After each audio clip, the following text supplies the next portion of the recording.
about how you organized your life, your room, your stuff back when you were 15. Now think about how you do it today. Totally different, right? Of course it is. You were a different person with a different life. We talk a lot on the show about systems and habits, but sometimes people think that they're one fixed thing that you set up once and you keep forever. But the way you organize your home and your time, it keeps shifting with every decade that you live. What worked in your 20s would drive you a little bonkers in your 40s. And what your mom needs in her 70s is its own thing completely. So today I want to take you on a little tour, decade by decade, from the time we're tiny all the way up to our 90s and beyond. These are broad strokes, though, right? Every single one of us is different, and your path might look nothing like your neighbor's. So, my invitation to you is just this. As we go, see which decade you're in right now and the ones that your kids or your parents are in too. What do you see of yourself in the characteristics I'm going to share with you? And what am I missing that makes or made a decade richer for you? Okay, let's get started.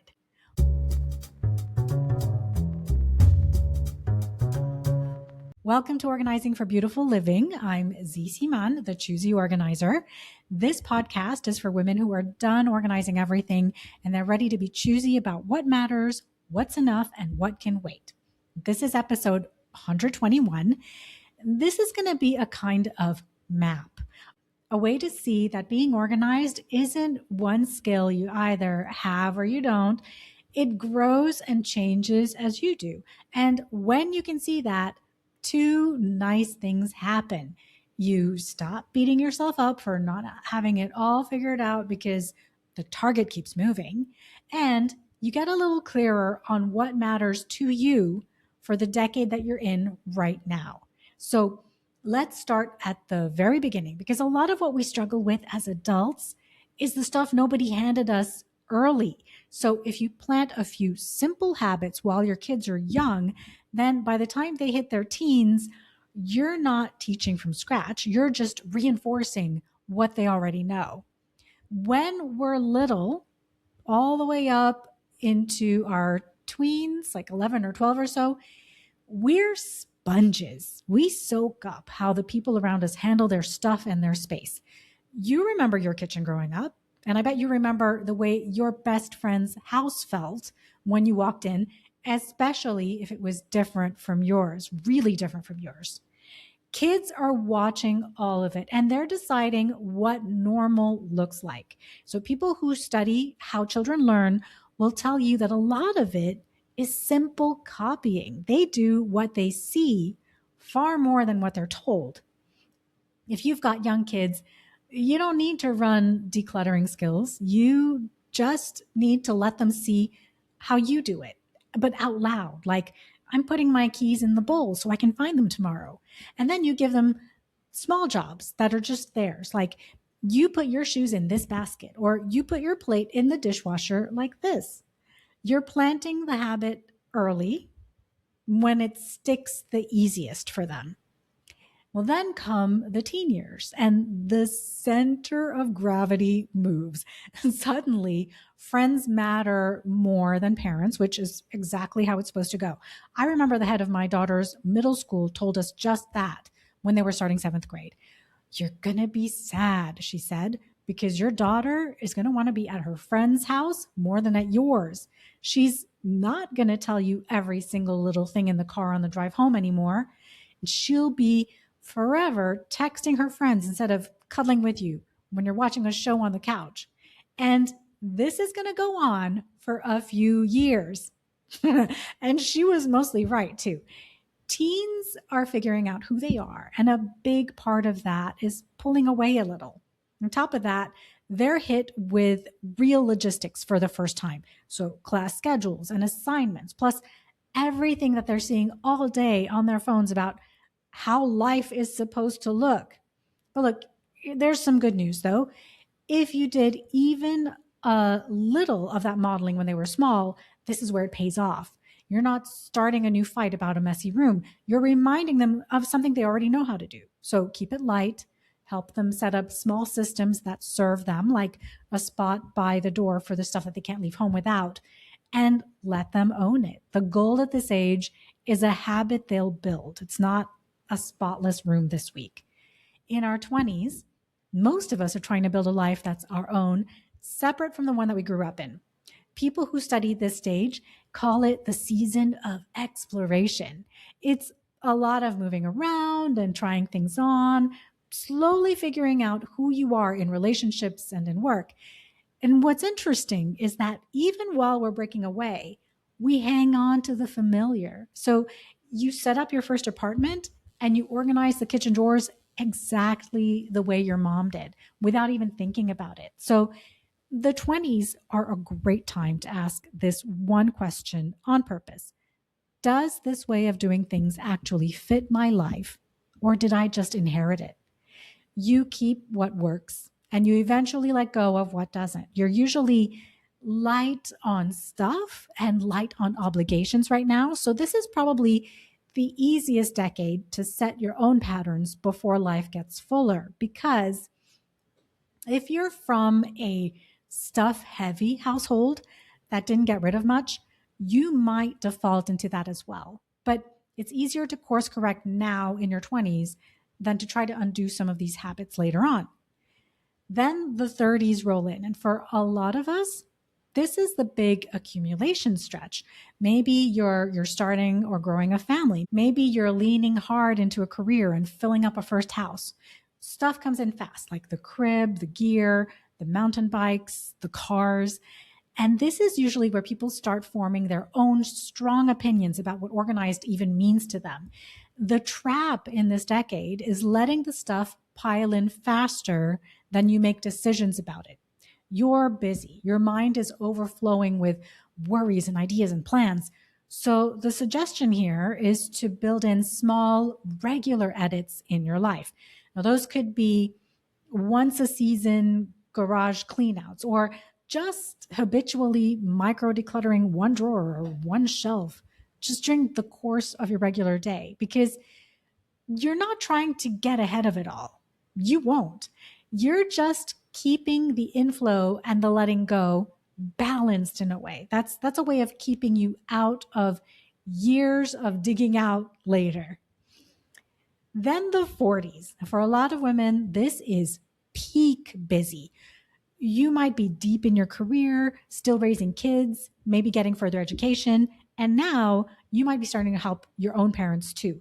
This is the sandwich generation, right? And it's most common right in your 40s and 50s. And for many women, this is also when perimenopause hits, which can shake up your sleep and your energy and your mood and your thinking right when your calendar is the fullest. So in this decade, staying organized really matters.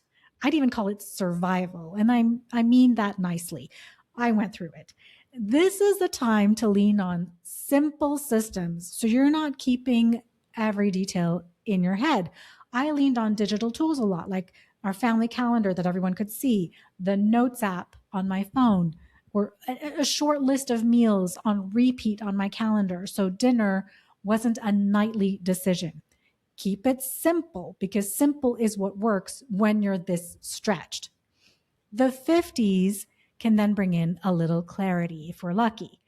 The kids are more independent, and a lot of women use this decade to refocus. Maybe that's a career change, or just wanting to feel more rooted in your community, or a big defining or redefining of your purpose at this point in your life. And something else tends to happen.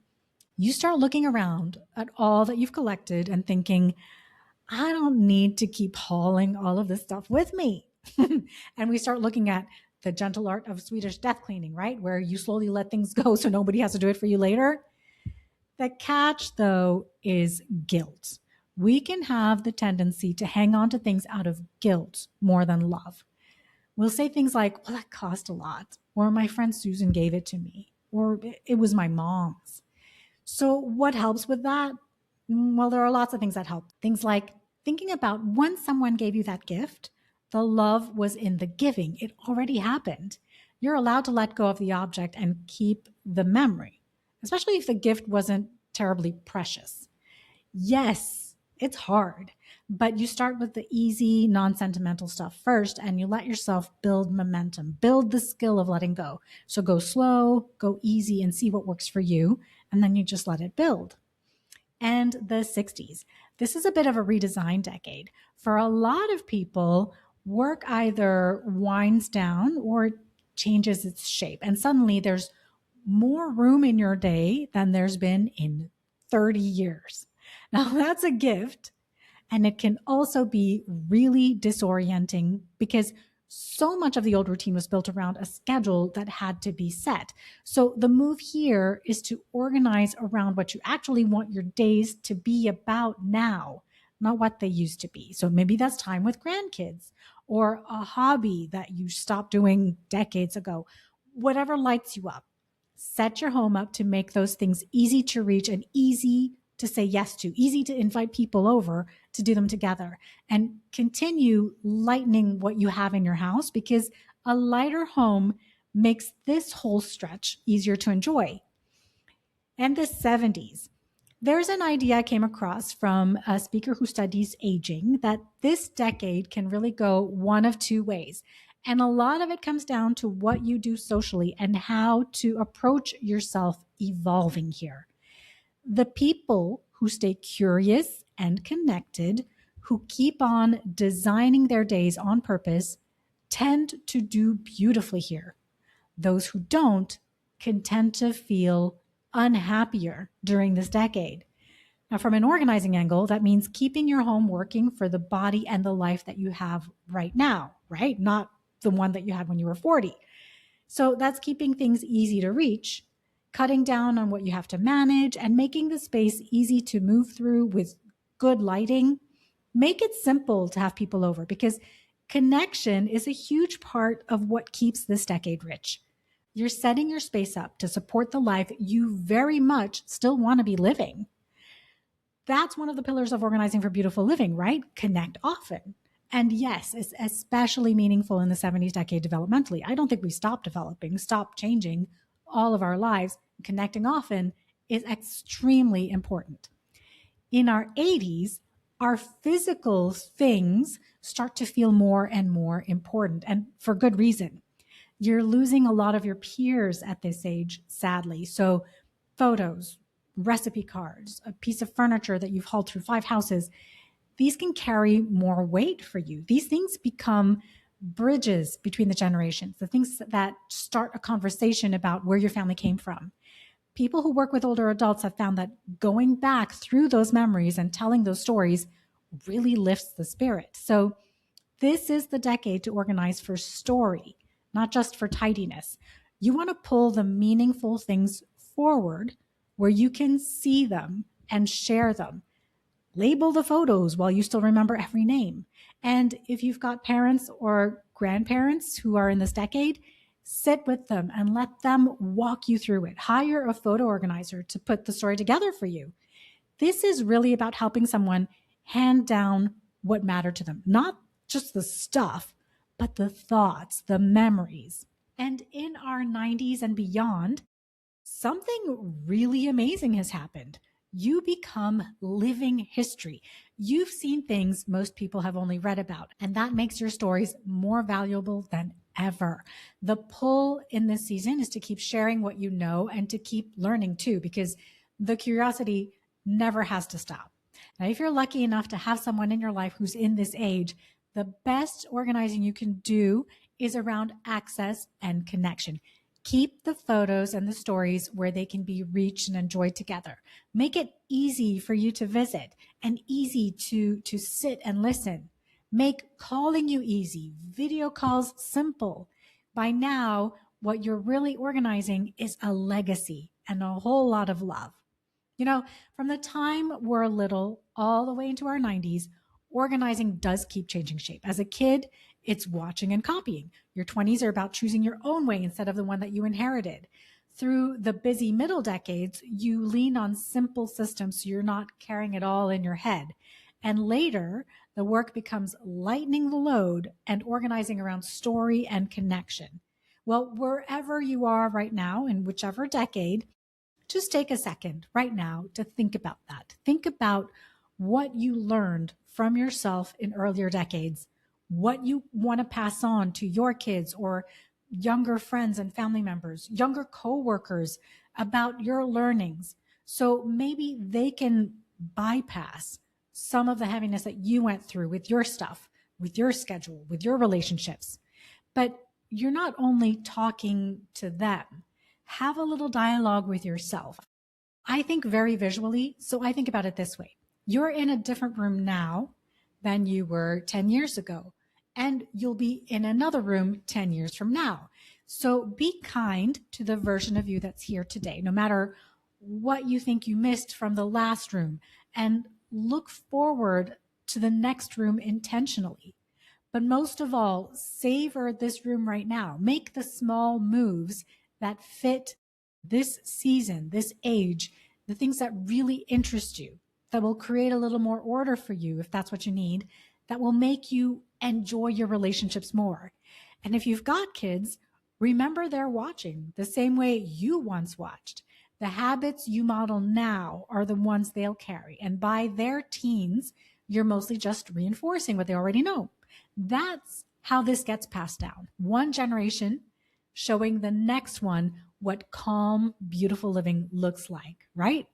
Well, listen, wherever you are on this journey, there's beauty in it. Yes. And there's also a small next step that might fit you. So go and find yours this week and text this episode to someone you love. Okay. Have a beautifully organized week. I'm Z, and I'll see you on the next episode.